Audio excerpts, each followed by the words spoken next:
حضرت صوبان فرماتے ہیں ایک دفعہ آقا چند قبروں پر سے گزرے، رو دیے۔ صوبان نے پوچھا تو آپ نے فرمایا میں نے اللہ سے دعا کی کہ ان کے عذاب میں تخفیف ہو جائے، اور صوبان اگر یہ لوگ رجب کا ایک روزہ بھی رکھ لیتے اور ایک رات عبادت کر لیتے ان پر کبھی عذاب نہ ہوتا۔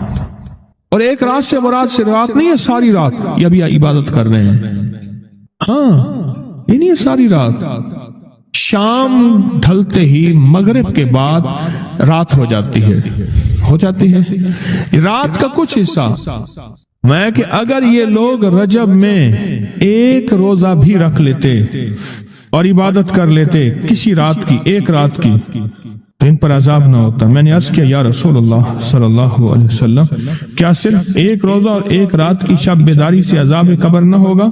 فرمایا ہاں، قسم ہے اس کی ذات کی جس کے قبضے میں میری جان ہے، کوئی مسلمان مرد ہو یا عورت ایسی نہیں رجب میں ایک روزہ بھی رکھ لے اور ایک رات کی شب بیداری کرے مگر اللہ اس کے لیے 1 سال کی عبادت لکھے گا جس میں اس نے روزہ رکھا اور شب بیداری۔ 1 سال وہ جس میں ساری رات جاگا اور سارا دن روزہ رکھا، اتنا ثواب ملے گا۔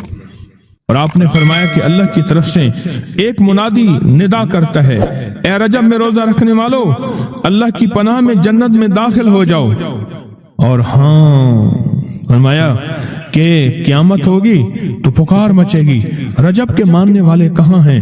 اس وقت حجاب کے اندر سے ایک نور نکلے گا جس کے پیچھے سے جبرائیل، میکائیل، اسرافیل ہوں گے، یہاں تک کہ رجب کے ماننے والے اس نور سے گزر کر پہنچ جائیں گے جو ان کے لیے تیار کیا ہوگا اور اللہ کو سجدہ کریں گے۔ اللہ پاک فرمائیں گے تم اپنا سر سجدے سے اٹھاؤ، یہ سب دنیا میں ادا ہو چکے ہیں، اب منازل عزت کی طرف چلو، اب منازل عزت کی طرف چلو، اب منازل عزت کی طرف چلو۔ اللہ اکبر۔ اور فرمایا مغفرت ہوتی ہے اور اللہ انبیاء کی توبہ قبول کرتا ہے۔ اس رجب کے ایک روزے اور ایک تھوڑی سی عبادت سے اللہ اولیاء کو دشمنوں سے چھڑاتا ہے، اور 3 چیزیں اللہ کے ذمہ ہیں، معافی، باقی عمر کی عصمت، اور تیسری یہ کہ بڑی پیشی، یعنی روز قیامت پیاس نہیں لگے گی، روز قیامت پیاس نہیں لگے گی۔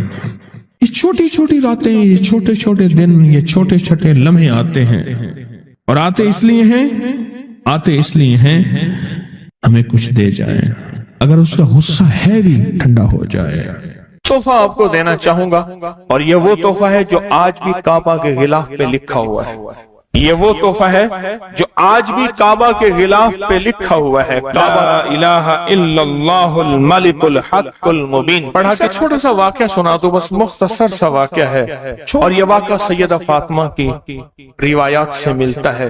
سیدہ فاطمہ کے پاس سائلین آتے تھے، ضرورت مند آتے تھے، سخاوت کا گھرانہ، سخیوں کا گھرانہ ہے، ضرورت مند آتے تھے سخاوت کے گھر پہ۔ سیدہ فاطمہ کی بارگاہ میں جتنے لوگ آتے تھے جن کے رشتوں کے مسائل ہوتے تھے، رزق کے مسائل ہوتے تھے، اور گھریلو کوئی الجھنیں، کوئی ناکامیاں، کوئی پریشانیاں، حالات کی بندشیں، گھریلو مسائل، صرف گھریلو مسائل، وہ بیٹی کا رشتہ ہے، وہ اس کا بسنا نہیں ہے، وہ شوہر اور میاں بیوی کی ناچاکی ہے، سسرال کی طرف سے سختی ہے، کوئی تلخی ہے، کوئی مشکل ہے، کوئی مسائل ہیں، کوئی حالات کی تنگی ہے۔ یہ اگر اس قسم کے کوئی مسائل آتے بھی تھے، سختیاں اور تلخیاں آتے بھی تھے، جیسے ہمارے ہاں رشتے نہیں ہو رہے، ہوئے ہیں تو خدا نہ خواستہ طلاق ہونے ہیں، اور کتنے ایسے رشتے ہیں تیسرے دن طلاق ہو گئی، کروڑوں روپے لگائے، کسی نے اربوں روپے لگائے، ایسے بھی شادیاں ہوئیں، طلاق ہو گئی، گھر نہ بسے، گھریلو الجھنیں ہیں، ناکامیاں ہیں، پریشانیاں ہیں، گھریلو زندگی کی جتنی بھی مشکلات ہیں، رزق کی کمی ہے، صحت کی کمی ہے، ایک بیماری گھر سے جاتی ہے دوسری نہیں جاتی، ایک مشکل جاتی ہے دوسری پر آ جاتی ہے، اور اس طرح کی تلخیاں، مسائل، مشکلات، بندشیں، ناکامیاں، حالات کی سختیاں، زندگی کی تلخیاں، گھریلو الجھنیں جسے لفظ کہتے ہیں، لفظ میں کیا کہہ رہا ہوں؟ گھریلو الجھنیں جس کو لفظ کہتے ہیں، یہ عمل گھریلو الجھنوں کے لیے سیدہ فاطمہ کا معمول تھا، جس روایت سے مجھے یہ روایت ملی ہے گھریلو الجھنوں میں ان کی زندگی کے معمولات میں تھا۔ آپ بتاتی تھیں کہ یہ عمل پڑھیں، ایک درویش نے مجھے اس عمل کی خصوصی اجازت دی، خلافت بھی تھی، حضرت شیخ انظر شاہ کشمیری رحمت اللہ علیہ نے خلافت بھی تھی، اور ایک رسالے میں یہ مضمون کے ساتھ یہ عمل بھی چھپا ہے، یہ عمل چھپا ہے الحسن میں، اس وقت دور میں مضمون بھی چھپا اور یہ عمل بھی چھپا تھا۔ انہوں نے جو اجازت دی تھی، فرمایا تھا جدا جدا کر کے پڑھنا طاقت بڑھ جائے گی۔ لا الہ الا اللہ الملک الحق المبین، انہوں نے فرمایا تھا، اللہ کے ولی تھے، انہوں نے فرمایا تھا کہ جدا جدا کر کے پڑھنا۔ گھریلو الجھنوں میں سیدہ فاطمہ، سیدہ کائنات، حسنین کریمین کی والدہ محترمہ، اور کائنات میں جتنی خواتین ہیں ان کی سردار، اور میں سیدہ فاطمہ کے بارے میں کہا کرتا ہوں یہ خاتون اول ہے پوری کائنات۔ کہتے ہیں خاتون اول ملک کے وزیر اعظم کی بیوی ہوتی ہے، سارے ہمارے لیے قابل احترام ہیں، لیکن یہ خاتون اول ہے ساری کائنات۔ میرا تو یہ یقین بھی ہے، عقیدہ بھی ہے، اور ہے تو میرے خیال میں ٹھیک ہے، خاتون اول ہے سیدہ فاطمہ رضی اللہ تعالی عنہا۔ تو میں آپ کی خدمت میں عرض کروں، یہ وہ بتاتی تھی گھریلو الجھنوں، گھریلو الجھن، اس کے بڑے تجربے ہیں، لیکن اس کا وظیفہ نہیں پڑھنا۔ جو میں تجربہ بتا رہا ہوں، اب اس کو وظیفہ پڑھیں، سینکڑوں پڑھیں، ہزاروں پڑھیں، لاکھوں پڑھیں، کروڑوں پڑھیں، اس کا وظیفہ کریں، ضرور کریں اس کا وظیفہ۔ لا الہ الا اللہ، کیا لکھو؟ الحق المبین۔ اس کو جدا جدا کر کے مجھے جس درویش نے اجازت دی تھی، اس کو پڑھنا نہیں ہے، اس کو تصور سے لکھنا ہے۔ یہ ذرا نقطہ یاد رکھیں، یہاں ذرا تھوڑی سی آپ کی توجہ چاہیے۔ پڑھیں گے تو لکھیں گے، لیکن پڑھنے سے مراد اس کی تسبیح، اور اس کی تسبیح ہیں، کتابوں میں روایات ہے، وہ آپ کر سکتے ہیں، لیکن اس وقت جو میں آپ کو عمل بتا رہا ہوں، اس وقت جس عمل کی آپ کو اجازت دے رہا ہوں، وہ عمل ہے اس کو تصور میں لکھنے کا عمل ہے۔ وہ عمل مجھ سے ذرا تھوڑی سی توجہ سے لے لیں۔ آپ جس زندگی کے گھر کے جس مسئلے کو حل کرنا چاہتے ہیں، اس کے اوپر تصور ہی میں اس کو لکھیں۔ چلو آپ ایسا کریں، آپ کی اولاد ہے نا، گھر ہے، اس کے اوپر لکھیں ذرا، تصور میں لکھیں، لا الہ الا اللہ الملک الحق المبین۔ اچھا، یہ تصور پہلے تھوڑا کمزور ہوگا، پھر ایک وقت آئے گا یہ تصور مضبوط سے مضبوط تر ہوتا جائے گا، یہ تصور مضبوط سے مضبوط تر ہوتا جائے گا۔ تھوڑی سی توجہ کی ضرورت ہے، آپ ذرا رک گئے ہیں میری بات کو۔ آپ کہیں گے ورد کراؤں گا، میں نہیں کراؤں گا، آپ کہیں گے تسبیح بتاؤں گا، میں نہیں بتاؤں گا، مجھے جو عمل جیسے ملا میں تو میں ویسے پہنچاؤں گا، مجھے جو امانت جیسے ملی میں ویسے پہنچاؤں گا، میں نہیں بتاؤں گا۔ آپ کہیں گے لکھ کے ہم آٹے میں گوندھ دیں، میں کہوں گا نہیں۔ آپ کہیں گے لکھ کے بوتل میں پی لیں، میں کہوں گا نہیں۔ جو ملا ہے میں پھر وضاحت کروں، مختلف ہماری روحانیت عملیات کی کتابوں میں اس کی مختلف ترکیبیں لکھی ہیں، جو مجھے ترکیب ملی ہے میں وہ آپ کی خدمت میں عرض کروں گا، اور وہ اکسیر ہے اور تیر ہے، اور تیر بھی ایسا ہے کہ بے خطا تیر ہے، نشان ہے، زبردست نشان، کمال چیز۔